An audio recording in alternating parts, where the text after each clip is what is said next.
So let us begin chapter number 1 development, class 10th economics. Development जो है उसके बहुत ज़्यादा एस्पेक्ट्स होते हैं. अगर मैं बोलूँ कि मेरे अकॉर्डिंग एक कंट्री की डेवलपमेंट का मतलब ये है कि उसकी इनकम हाईएस्ट होनी चाहिए, तो वो एक मोस्ट डेवलप्ड कंट्री है.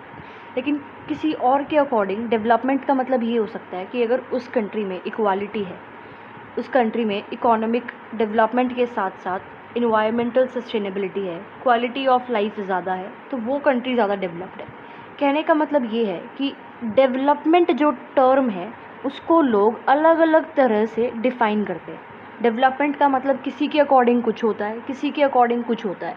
यानी कि डेवलपमेंट को बताने वाले जो इंडिकेटर्स हैं वो लोगों के लिए अलग अलग होते हैं. तो इस चैप्टर में हम देखेंगे कि डेवलपमेंट एक्चुअली में है क्या, इकोनॉमिक डेवलपमेंट क्या है, कैसे इनकम जो है एक मोस्ट कॉमन इंडिकेटर है डेवलपमेंट को मेजर करने का, और कुछ बेसिक टर्म्स हैं जैसे कि लिटरेसी रेट, पर कैपिटा इनकम और परचेजिंग पावर पैरिटी. ये सब चीज़ें इस चैप्टर में हम देखेंगे. अब देखो, आपके लिए आपकी डेवलपमेंट का मतलब क्या है. मतलब आप पे कुछ गोल्स हैं, आप पे कुछ एस्पिरेशंस हैं, कुछ डिज़ायर्स हैं, वो फुलफ़िल हो जाए तो मतलब आप डेवलप कर रहे हो, आप प्रोग्रेस कर रहे हो. सिमिलरली एक देश की डेवलपमेंट का मतलब क्या है, एक देश की प्रोग्रेस का मतलब क्या है कि उसकी इनकम ज़्यादा है, लाइफ सबके लिए बेटर है, डिस्क्रिमिनेशन वहाँ पे ना हो, इक्वालिटी वहाँ पे ज़्यादा हो. तो जब ये सारे क्वेश्चंस के बारे में हम सोचते हैं और फिर उस पर हम काम करते हैं, तब जाके हम फाइनली अपने इन गोल्स को अचीव करते हैं, और तब इन द ट्रू सेंस हम डेवलप कहलाते हैं. अब आप इतना सब कुछ सोच रहे हो कि देश में ये सब कुछ होना चाहिए तब देश डेवलप हो जाएगा. तो ये जो सोचने की आपके पास राइट है, या उस चीज़ को अपने गोल्स या एस्पिरेशंस जो देश के लिए है उसको फुलफ़िल करने की जो राइट्स है, वो सिर्फ एक डेमोक्रेटिक कंट्री में है. बाकी कंट्रीज़ में आप ऐसे नहीं कर सकते जहाँ पर कोई एक ही किंग रूल कर रहा है. तो कहीं ना कहीं डेमोक्रेसी का यहाँ इम्पैक्ट पड़ जाता है डेवलपमेंट में भी. जो डेमोक्रेटिक पॉलिटिकल प्रोसेस है, डेमोक्रेटिक पॉलिटिकल सेटअप जिस देश में है, वहाँ पर कहीं ना कहीं हम ये सब चीज़ें सोचते हैं कि हमारे देश में चेंज होना चाहिए, ऐसे ऐसे चीज़ें होनी चाहिए, तब जाके हम कह सकते हैं कि हमारा देश डेवलप्ड है. अब नेक्स्ट टॉपिक में ये बताया गया है कि डेवलपमेंट का मतलब डिफरेंट लोगों के लिए डिफरेंट है. बताई थी मैंने ये चीज़ तुम्हें. सो topic is what development promises different people different goals. For example अगर हम ये टेबल पढ़ें तो कोई लैंडलेस रूरल लेबर है, तो उसके लिए डेवलपमेंट का मतलब कि मोर डेज ऑफ वर्क और better wages, local school available हो उसके चिल्ड्रन के लिए, कोई सोशल डिस्क्रिमिनेशन ना हो, वो भी लीडर्स बन सके विलेज में. प्रॉस्पेरस फार्मर्स फ्रॉम पंजाब के लिए डेवलपमेंट का मतलब है हाई फैमिली इनकम हो, हाइयर सपोर्ट प्राइजेस हो क्रॉप्स के लिए. ठीक है, हार्ड वर्किंग और चीप लेबरर्स जो है उन्हें मिले, और they should be able to settle their children abroad.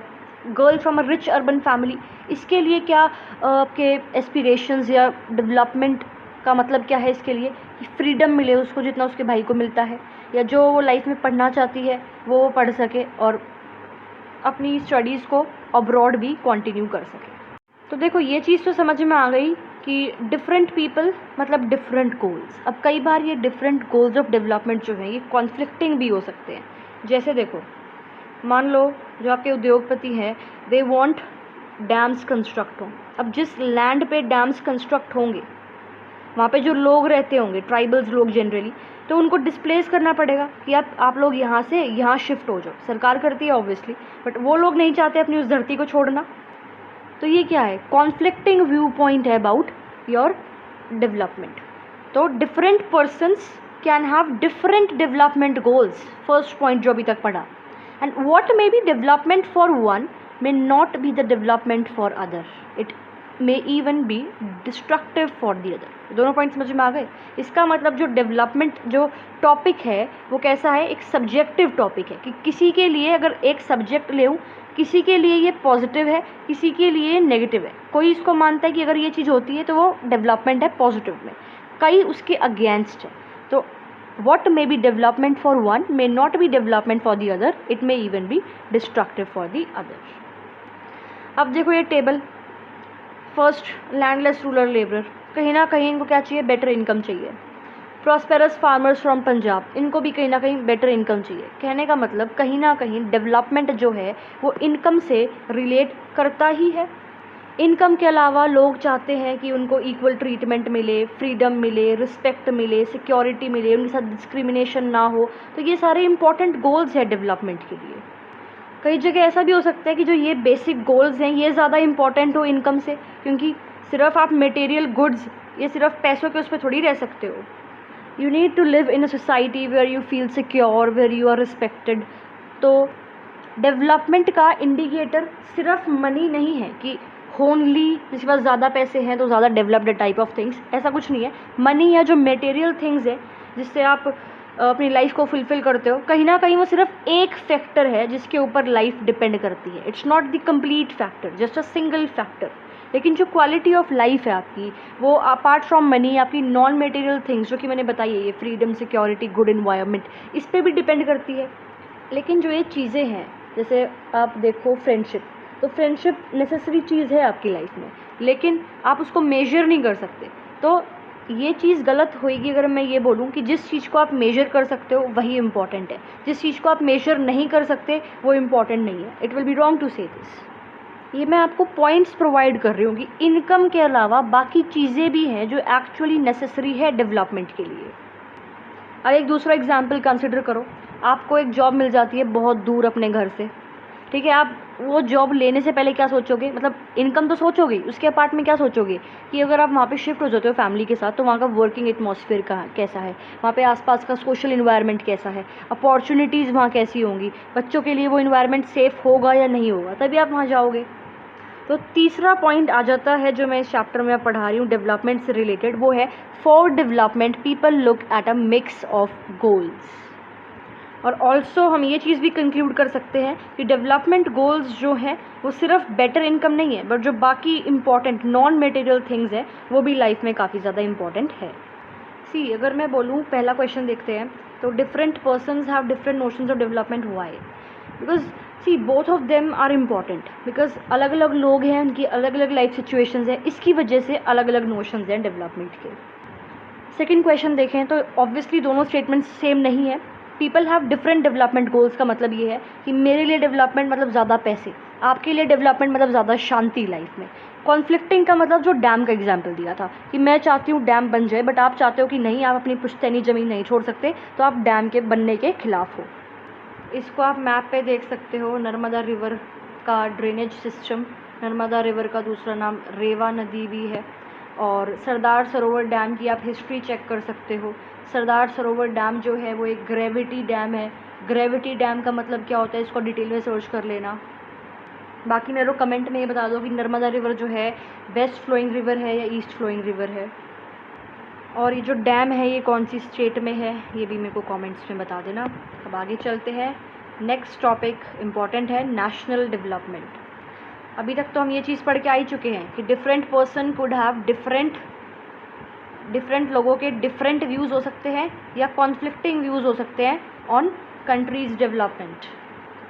तो अब नेशनल डेवलपमेंट की डेफिनेशन अगर पूछी जाए तो क्या होती है? नेशनल डेवलपमेंट का मतलब है improvement of a country in all the areas. हर एक एरिया में अगर हम देश की इम्प्रूवमेंट कर रहे हैं, हर एक एरिया यानी कि political area, economic area, social cultural area, scientific और बाकी मटेरियल स्फीयर्स। ये केस स्टडी दे रखी है, देखो।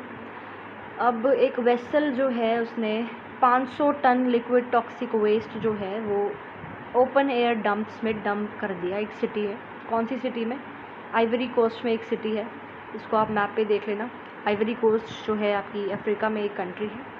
और जो फ्यूम्स है इस वेस्ट से, उसकी वजह से जो आसपास लोग रहते हैं उनको प्रॉब्लम होती है, और कुछ मंथ के बाद उनमें आसपास जो लोग रहते हैं उनमें से 7 लोगों की डेथ भी हो जाती है, 20 हॉस्पिटल में एडमिट हो जाते हैं, और 26,000 treated for symptoms of poisoning.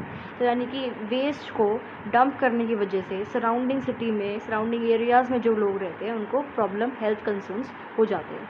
लेकिन जो एक मल्टीनेशनल कंपनी है उसको बेनिफिट हो जाता है। कैसे? क्योंकि उसने ही ये चीज़ करवाई थी कि उसने ही जो मल्टीनेशनल कंपनी है which is dealing in petroleum and metals, उसने ही एक लोकल कंपनी के साथ आइवरी कोस्ट की कॉन्ट्रैक्ट किया था कि जो टॉक्सिक वेस्ट है उसको आप डिस्पोज करवा देना। तो जो लोग बेनिफिट हुए हैं, कौन? ऑब्वियसली मल्टीनेशनल कंपनी बेनिफिट हुई है, और जो सराउंडिंग एरियाज़ में जो वहाँ के लोकल पॉपुलेशन थी उनको कोई बेनिफिट नहीं हुआ। तो what should be the development goal for this country. तो कहीं ना कहीं डेवलपमेंट गोल ऐसे देश के लिए क्या होना चाहिए कि आप अपनी लोकल पॉपुलेशन के जो एरियाज़ है वहाँ पर ही किसी और मल्टीनेशनल कंपनी का वेस्ट डिस्पोज करा रहे हैं। तो ऑब्वियसली पॉपुलेशन अवेयरनेस जो है यहाँ का डेवलपमेंट गोल होना चाहिए। अब आते हैं मेन क्वेश्चन पे कि ग्लोबल लेवल पे, वर्ल्ड लेवल पे हम कैसे देशों को कंपेयर करते हैं, कैसे देश की इकोनॉमीज़ को कंपेयर करते हैं कि कौन सी ज़्यादा डेवलप्ड है, कौन सी डेवलपिंग है, कौन सी अंडर डेवलप्ड है। देखो, हम बेसिक चीज़ से स्टार्ट करते हैं। फॉर एग्ज़ाम्पल, स्कूल में जो क्लास में जो बच्चे हैं, अब जो हेल्दीएस्ट स्टूडेंट है, ज़रूरी नहीं है सबसे ज़्यादा पढ़ता भी वही हो, या जो सबसे ज़्यादा इंटेलिजेंट है ज़रूरी नहीं है वो सबसे मीठा बोलता हो। तो हम स्टूडेंट्स को कंपेयर कैसे करें, है ना। हम ये देखेंगे कि हमें कंपेयर करना क्यों है, हमारी कंपैरिजन का पर्पस क्या है।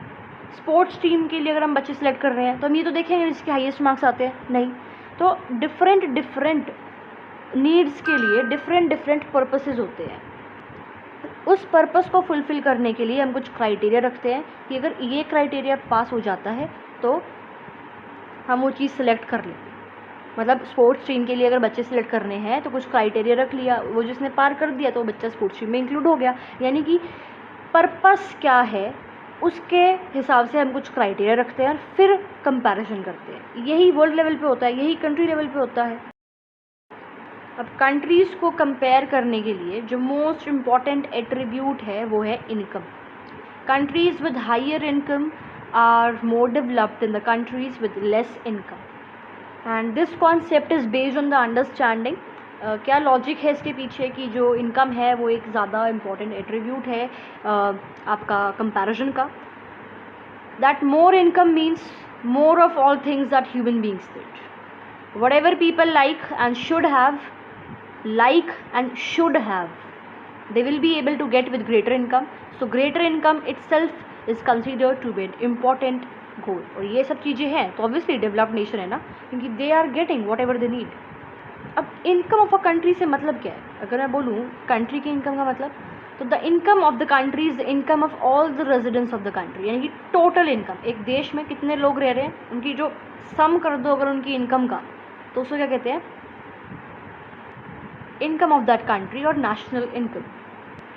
लेकिन अगर आपको दो कंट्रीज़ को कंपेयर करना है तो टोटल इनकम जो है वो इतना भी यूज़फुल मेजर नहीं, बिकॉज डिफरेंट कंट्रीज़ की डिफरेंट पॉपुलेशंस हैं, ठीक है। तो पॉपुलेशन डिफरेंट है, तो अगर आप सम करोगे तो वो भी आपको कुछ पता नहीं लगेगा प्रॉपर तरह से कि कौन सी कंट्री ज़्यादा डेवलप्ड है कौन सी नहीं है।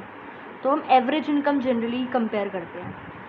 देखो, अगर मैं आपको बोलूँ कि ये कंट्री ए है और ये कंट्री बी है, यहाँ पे 10 लोग रहते हैं, 10 के 10 लोग 10-10 रुपये कमा रहे हैं, तो टोटल इनकम क्या होगी, 100 रुपये। यहाँ 2 लोग रहते हैं, एक इंसान कमा रहा है 100 रुपये, एक कमा रहा है 0, तो टोटल इनकम इस केस में क्या होगी, 100 रुपये। लेकिन एक इंसान के पास तो 1 रुपया भी नहीं है, तो बिल्कुल गरीब है। तो आप कैसे कह सकते हो कि ये जो देश है ये डेवलप्ड देश है, नहीं कह सकते। तो इसीलिए हम टोटल इनकम की जगह दो देश की कंपैरिजन में क्या यूज़ करते हैं, एवरेज इनकम का कंसेप्ट। और एवरेज इनकम को हम पर कैपिटा इनकम भी कहते हैं। एवरेज इनकम का मतलब total income divide by total population, ठीक है। वर्ल्ड बैंक के क्राइटेरिया के अकॉर्डिंग जो कंट्रीज़ जिनकी पर कैपिटा इनकम यानी कि एवरेज इनकम मतलब total income by total population, वो है $, 49300 पर एनम, यानी कि एक साल में, और इससे ज़्यादा 2019 में, तो वो हाई इनकम या रिच कंट्रीज़ हैं। और जिनकी पर कैपिटा इनकम $, 2050 है या उससे कम है, तो वो लो इनकम कंट्रीज़ हैं। और इंडिया किस में आता है, category of low middle income countries. बहुत इंपॉर्टेंट है ये चीज़ याद कर लेना कि इंडिया जो है वो कौन सी कैटेगरी में आता है, लो मिडल इनकम कंट्रीज़। क्यों, क्योंकि उसकी पर कैपिटा इनकम जो है 2019 में वो कितनी थी, $, 6700 पर एनम। अब देखो, जैसे मैंने आपको टोटल इनकम का कंसेप्ट बताया था, कंट्री ए और कंट्री बी का एग्जांपल लेके, सिमिलरली एवरेज इनकम का कंसेप्ट है। ये जो एवरेज इनकम है वो कंपैरिजन के लिए तो यूज़फुल है, टोटल इनकम से ज़्यादा यूज़फुल है, लेकिन ये भी वही दिक्कत आती है इसमें भी कि ये भी जो है डिस्पैरिटीज़ को हाइड करती है। मान लो दो कंट्री कंसिडर करते हैं, कंट्री ए और कंट्री बी, ठीक है। मान लेते हैं कंट्री ए और कंट्री बी दोनों में सिर्फ 5-5 लोग रहते हैं, ठीक है। कंट्री ए की इनकम देखो लोगों की, उस सब की बराबर सी है, ज़्यादा ऊपर नीचे नहीं है। लेकिन कंट्री बी में देखो, कोई बहुत ज़्यादा गरीब है, कोई बहुत ही ज़्यादा अमीर है। तो ज़्यादा डेवलप्ड कंट्री कौन सी है? बेशक इसकी जो एवरेज इनकम है वो लगभग बराबर आएगी, बट अगर हम देखें ज़्यादा डेवलप्ड कंट्री कौन सी है? कंट्री ए, क्योंकि यहाँ पे इक्विटेबल डिस्ट्रीब्यूशन है। ठीक है, यहाँ पे जो कंट्री के लोग हैं वो ना तो ज़्यादा रिच हैं या कोई बहुत ज़्यादा पुअर है, लेकिन कंट्री बी में या तो पुअर लोग हैं और एक बंदा एक्सट्रीमली रिच है। तो average income is useful for comparison, it does not tell us how this income is distributed among people.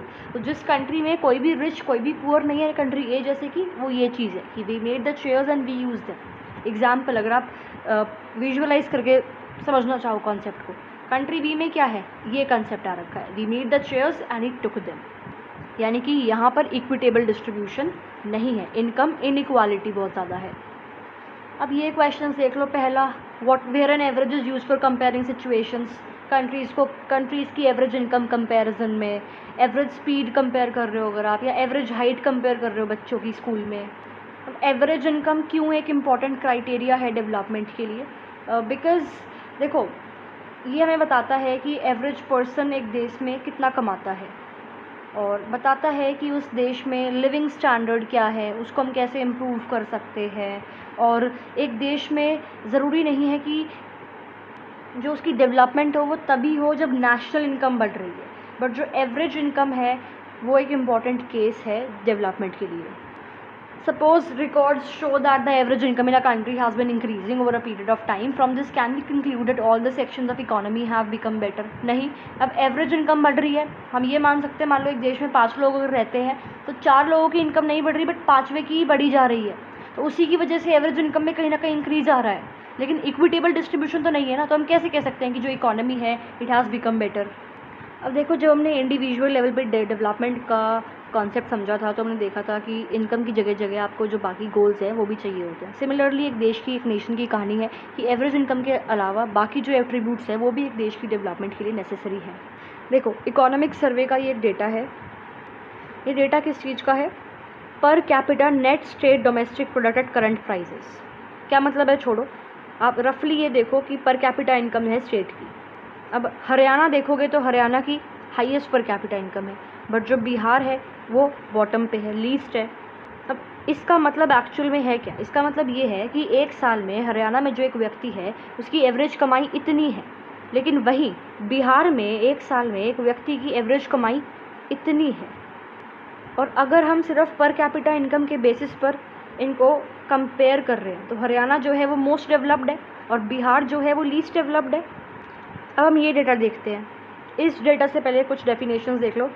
Infant mortality rate indicates the number of children that die before the age of 1 year as a proportion of 1000 live children born in that particular year.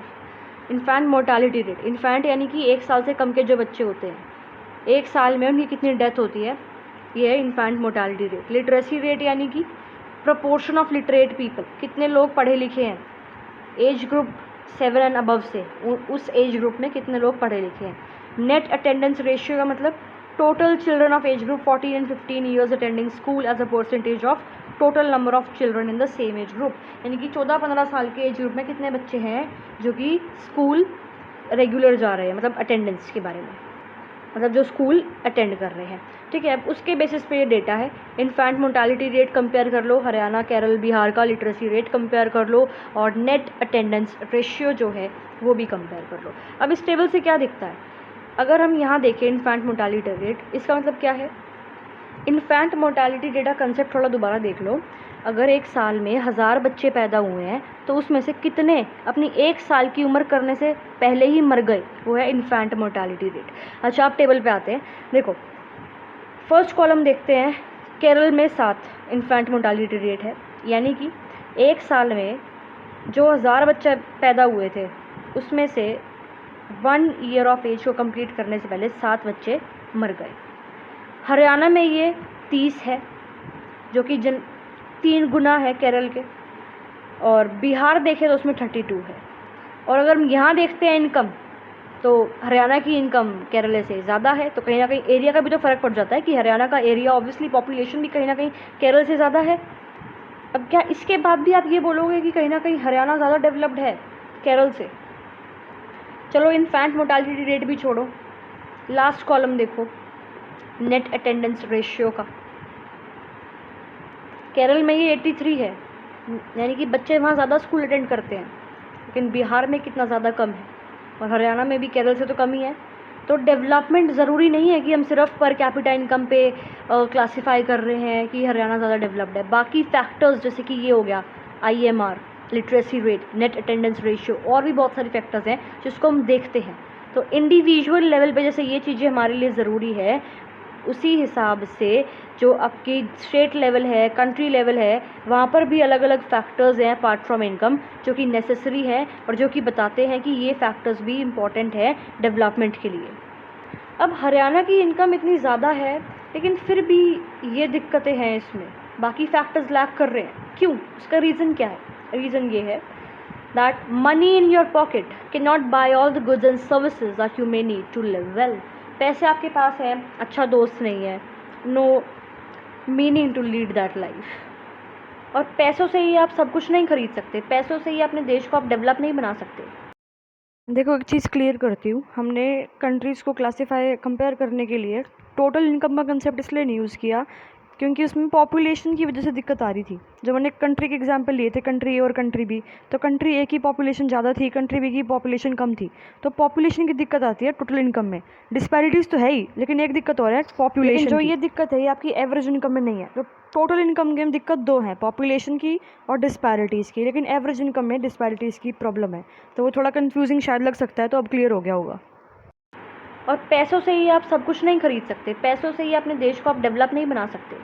आपको बाकी factors भी enable करने होते हैं, बाकी factors से भी काम करना पड़ता है। पैसों से आप पॉल्यूशन फ्री इन्वायरमेंट नहीं खरीद सकते, पैसों से आप कोरोना वायरस से दूर नहीं भाग सकते थे। कोरोना वायरस जब आया था तो उसमें एज अ वर्ल्ड सब ने मिलकर उसमें इन्वेस्ट किया था, उसकी प्रिवेंटिव मेजर्स लिए थे, वरना आप अकेले उसमें कुछ नहीं कर पाते थे सिर्फ पैसे के दम पे। तो पब्लिक फैसिलिटीज़ जो है वो भी नेसेसरी है डेवलपमेंट के लिए, कि ज़रूरी नहीं है कि आप एक चीज़ को डेवलप करना चाहते हो तो आप अकेले कर सकते हो, नहीं। फॉर एग्ज़ाम्पल देखो, मान लो आपकी लोकेलिटी है, 10 घर इसमें रहते हैं, अब आपको चाहिए एक सिक्योरिटी गार्ड, की चोरियाँ ज़्यादा हो रही है, सिक्योरिटी गार्ड चाहिए। अब एक काम तो ये हो सकता है कि आप पूरी सोसाइटी के गेट पे एक सिक्योरिटी गार्ड रख लो, या एक काम हो सकता है 10 घरों के आगे 10 सिक्योरिटी गार्ड, तो खर्चा भी तो कितना बढ़ जाएगा ना।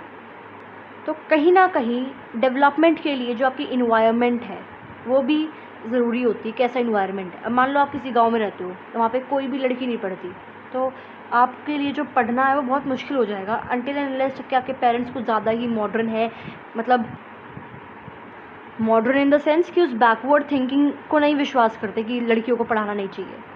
तो डेवलपमेंट में कहीं ना कहीं कलेक्टिव रोल भी होता है, पब्लिक फैसिलिटीज़ जो है वो भी हेल्प करती है डेवलपमेंट में। अब देखो केरल पे हम चलते हैं, तो केरल का लो इन्फेंट मोर्टालिटी रेट था, क्यों? क्योंकि वहाँ पे हेल्थ फैसिलिटीज़ अच्छी हैं, एजुकेशनल फैसिलिटीज़ अच्छी हैं। सिमिलरली जो कुछ इंडिया की स्टेट्स है वहाँ पे PDS सिस्टम जो है, पब्लिक डिस्ट्रीब्यूशन सिस्टम, बहुत बार बता रखा है, बहुत अच्छी तरह से फंक्शन करता है, तो इसलिए वो डेवलप है। तो जिस स्टेट में हेल्थ फैसिलिटीज़ अच्छी हैं, आपकी न्यूट्रिशनल फैसिलिटीज़ अच्छी हैं, मेडिकल फैसिलिटीज़ अच्छी हैं, कहीं ना कहीं उस स्टेट को हम कहेंगे ना आपका डेवलप्ड स्टेट। देखो ये क्वेश्चन है कि does availability of good health and educational facilities depend only on the amount, ये ओनली एक्सट्रीम वर्ड आ गया, only on the amount of money spent by the government on these facilities, what other factors could be relevant. देखो बिल्कुल भी ऐसा नहीं है कि सिर्फ अमाउंट ऑफ मनी जो सरकार खर्च कर रही है, नहीं। अब हेल्थ के केस में देखें हम, तो डॉक्टर्स की क्वालिटी क्या है, मेडिसिन की क्वालिटी क्या है। सिमिलरली एजुकेशन में हम देखें तो टीचर की क्वालिटी क्या है, टीचर सरकारी स्कूल में ऐसा होता है कि वो आ ही नहीं रहे, तो टीचर की एक्सेसिबिलिटी कितनी है वहाँ पे। अब देखो ये 4th क्वेश्चन देखो, तमिलनाडु में 90% लोग जो हैं रूरल एरियाज़ में वो राशन शॉप का प्रयोग करते हैं, यानी कि जो रूरल एरियाज़ में तमिलनाडु में जो लोग रहते होंगे उनकी लाइफ मस्त होगी एकदम, क्योंकि राशन शॉप से जो है सस्ते में मिल रहा है राशन। तो इतने सस्ते में जब राशन मिल रहा है तो ऑब्वियसली कंजम्पशन लेवल ज़्यादा होगा, ठीक है। लेकिन वेस्ट बंगाल में सिर्फ 35% लोग जो हैं वो राशन शॉप का यूज़ कर रहे हैं, तो वहाँ पे कंजम्पशन लेवल कहीं ना कहीं कम होगा। तो ऑब्वियसली वेस्ट बंगाल की जो लाइफ है तमिलनाडु के कंपैरिजन में वो ज़्यादा डिग्रेडेड होगी। तो क्वेश्चन पूछा where would people be better off, तो ऑब्वियसली तमिलनाडु में। वाई? रीज़न एक्सप्लेन मैंने कर ही दिया। अब एक ही टेबल है, बिल्कुल ही बेसिक टेबल है, डायरेक्ट आप टेबल से आंसर्स लिख सकते हो, तो देख लेना, कोई डाउट हो तो मेरे से पूछ लेना। आगे देखते हैं। अब एक कॉन्सेप्ट पढ़ लेते हैं ज़रा BMI के बारे में, बॉडी मास इंडेक्स। बहुत इजी है कैलकुलेट करना। आपको वेट चाहिए होगा अपना किलोग्राम में, और आपको हाइट चाहिए होगी मीटर्स में।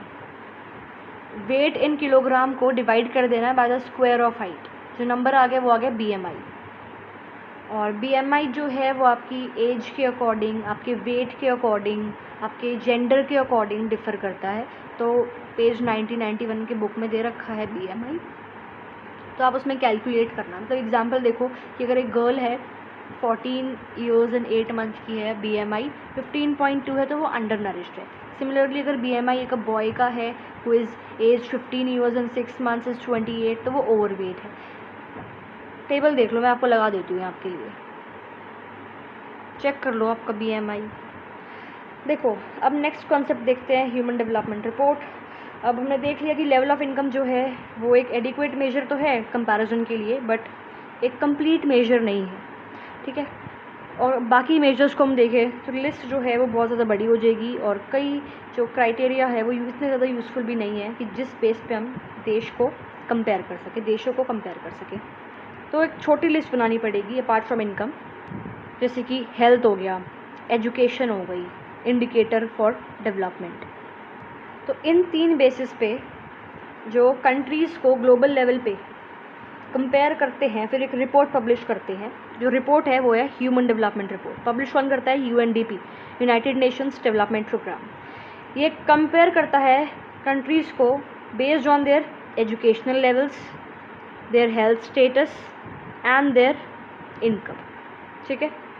अब ये ह्यूमन डेवलपमेंट रिपोर्ट 2020 HDR 2020 का डेटा है। Human development index HDI ranks in above table are out of 189 countries. ये जो रैंक है ये 189 कंट्रीज़ को कंपेयर किया गया था, तब जाके रैंक आई है। इंडिया की 2018 में 130 रैंक थी। कुछ टर्म्स देख लो, लाइफ एक्सपेक्टेंसी यानी कि कितनी आपकी उम्र एक्सपेक्टेड है, जैसे नाम से पता लग रहा है, average expected length of life at a person at the time of birth.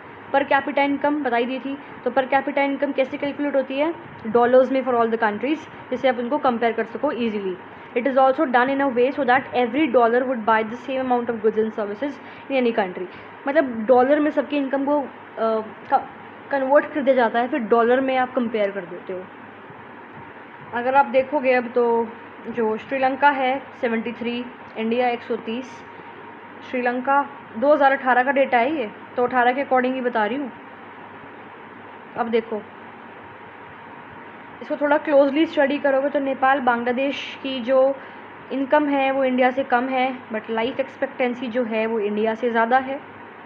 तो जैसे इंडिविजुअल डेवलपमेंट के लिए बाकी फैक्टर्स एसेंशियल है, वैसे ही देश की ग्रोथ के लिए बाकी फैक्टर्स एसेंशियल है। देश को कंपेयर करने के लिए अपार्ट फ्रॉम इनकम बाकी फैक्टर्स एसेंशियल है। नेक्स्ट टॉपिक देखते हैं, sustainability of development. Most important topic है, हर चैप्टर में हर सब्जेक्ट में कहीं ना कहीं आ ही जाता है ये।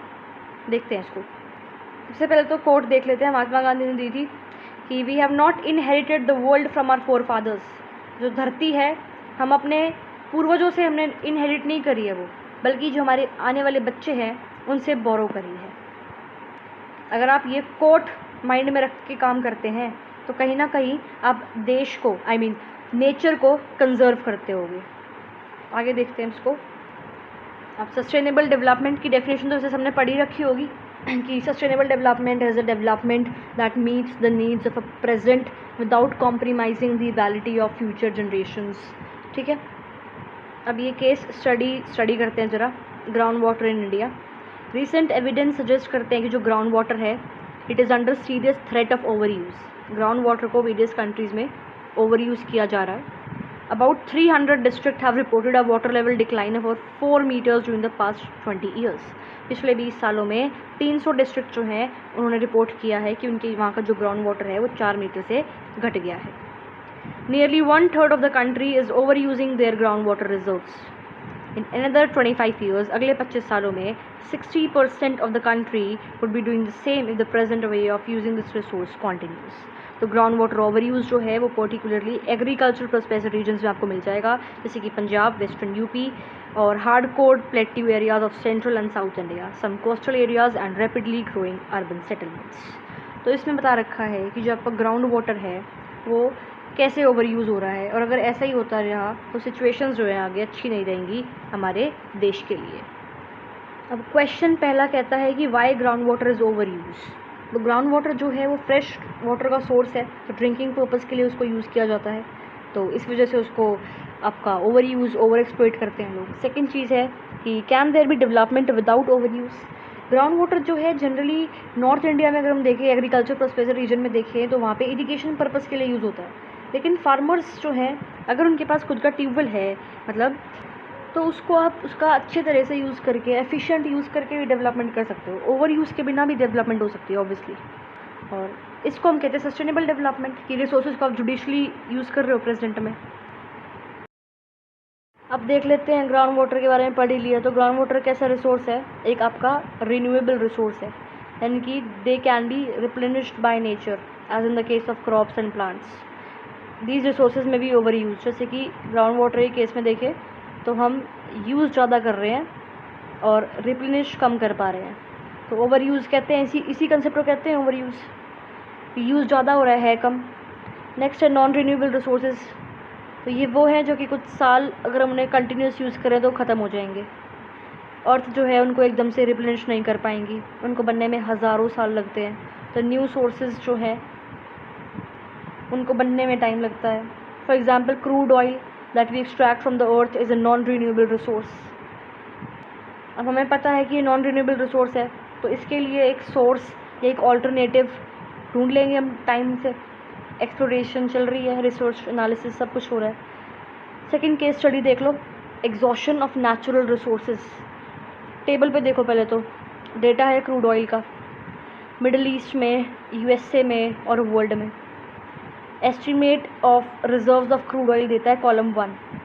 BP statistical review of world energy का डेटा है।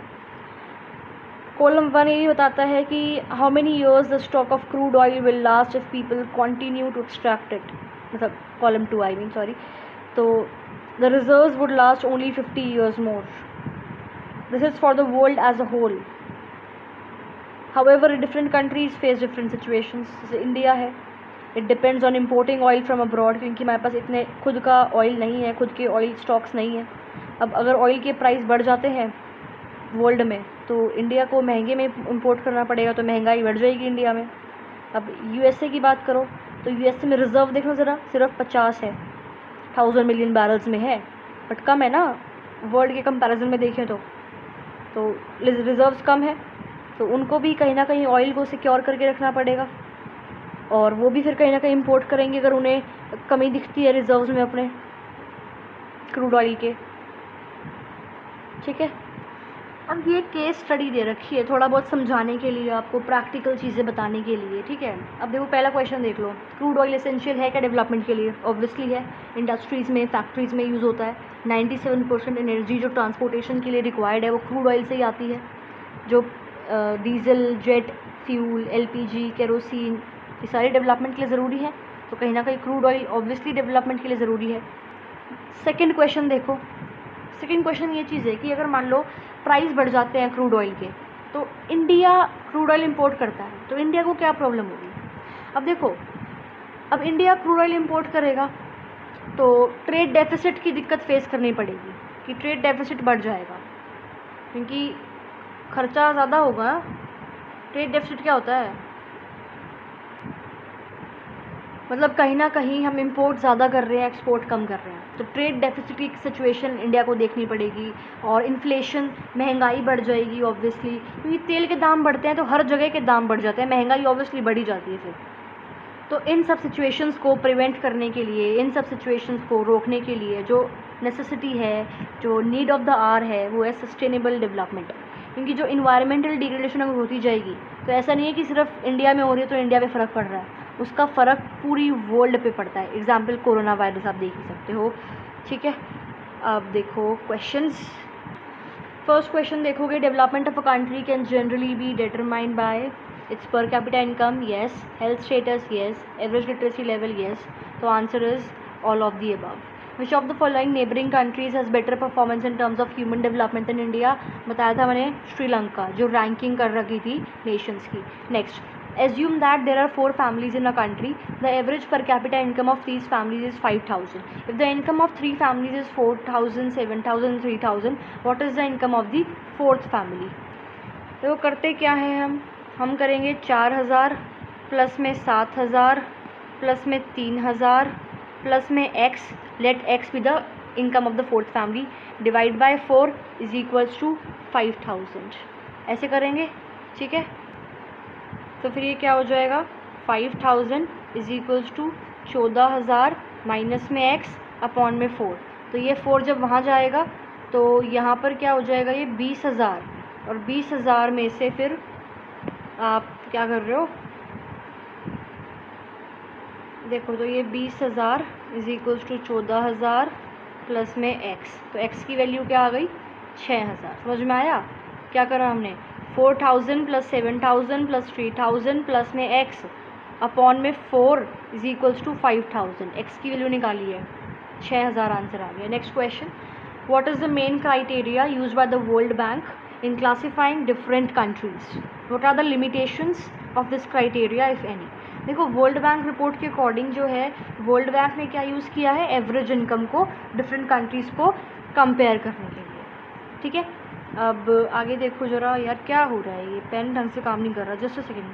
और इसमें फिर आप वो क्राइटेरिया मेंशन कर देना जो मैंने तुम्हें बताया था कि इतना $US अगर पर एनम की इनकम है देश की तो वो हाई रिच कंट्रीज़ में आती है, और इतनी है तो वो लो इनकम कंट्रीज़ में आती है. फिर इंडिया की क्या पोजीशन थी वो मेंशन कर देना. बताई थी ना ये मैंने, कहाँ पर है, जस्ट अ सेकेंड, ढूंढने दो, यहीं पर थी आई गेस, देख लेना आप अकॉर्डिंगली कहाँ है, मैंने पढ़ाई थी.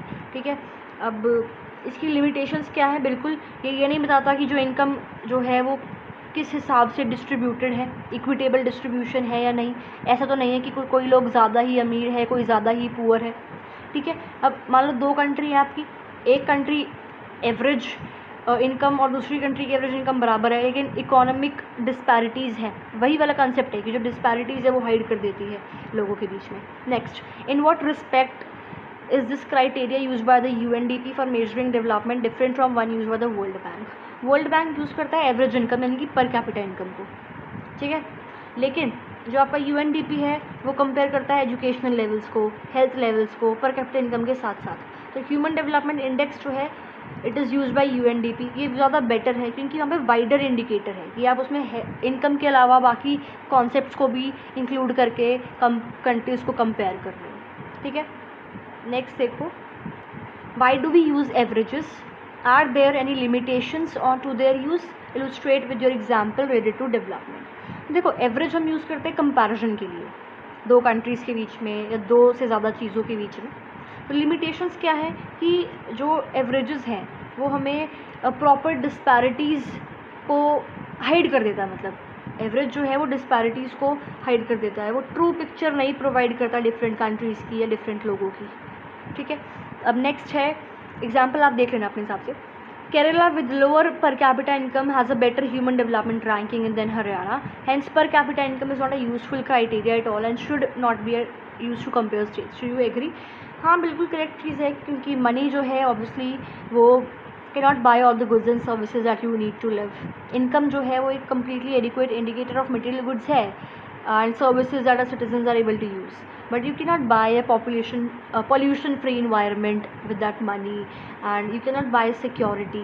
जो वो वाला पैराग्राफ पढ़ाया था उसके बारे में लिख देना कि इन्फेंट मोर्टालिटी रेट केरला में इतना है, हरियाणा में इतना है, पर कैपिटा इनकम हरियाणा की ज़्यादा है, केरला की कम है, लिटरेसी रेट केरला का ज़्यादा है केरला का, और हरियाणा का जो है वो कम है. तो वो जो पोएम की टेबल जो थी उसके अकॉर्डिंग आप इसमें लिख सकते हो चीज़ें. नेक्स्ट है find out present sources of energy are use by people in India. देख लेना इसको अकॉर्डिंगली, इतना इंपॉर्टेंट क्वेश्चन नहीं है. नेक्स्ट क्वेश्चन देखोगे, what is the issue of sustainability important for development, why is the issue. Sustainable development की definition बता देना. फिर थोड़ा सा जो क्रूड ऑयल के बारे में पढ़ा था, आपका ग्राउंड वाटर के बारे में पढ़ा था, उसके बारे में बताना क्या प्रॉब्लम उससे होती है और कैसे हम रिसोर्सेज को सेव कर सकते हैं जिससे डेवलपमेंट ज़्यादा हो जाएगी. तो ये सब चीज़ें इसमें आप बता देना. अब नेक्स्ट क्वेश्चन है, The earth has enough resources to meet one's need but not enough to satisfy one's greed. अब this line जो है it was given by Mahatma Gandhi. How this statement is relevant in the discussion of development. तो इसमें आप ये चीज़ लिख सकते हो कि जो resources हैं वो renewable है, non renewable है, कुछ टाइम के बाद वो ख़त्म हो जाएंगे. आपको उनको जो है जुडिशली यूज़ करना चाहिए, इन्वायरमेंट को प्रोटेक्शन करना चाहिए, सस्टेनेबल डेवलपमेंट, ये सब चीज़ें लिख देना. नेक्स्ट है the following table shows the proportion of adults of the BMI. Okay, nutritional status compare करना. ठीक है, तो टेबल के अकॉर्डिंग है बस, और कुछ चैप्टर में था नहीं. डाउट हो तो आप लिख देना मेरे को नीचे, मैं आंसर दे दूँगी.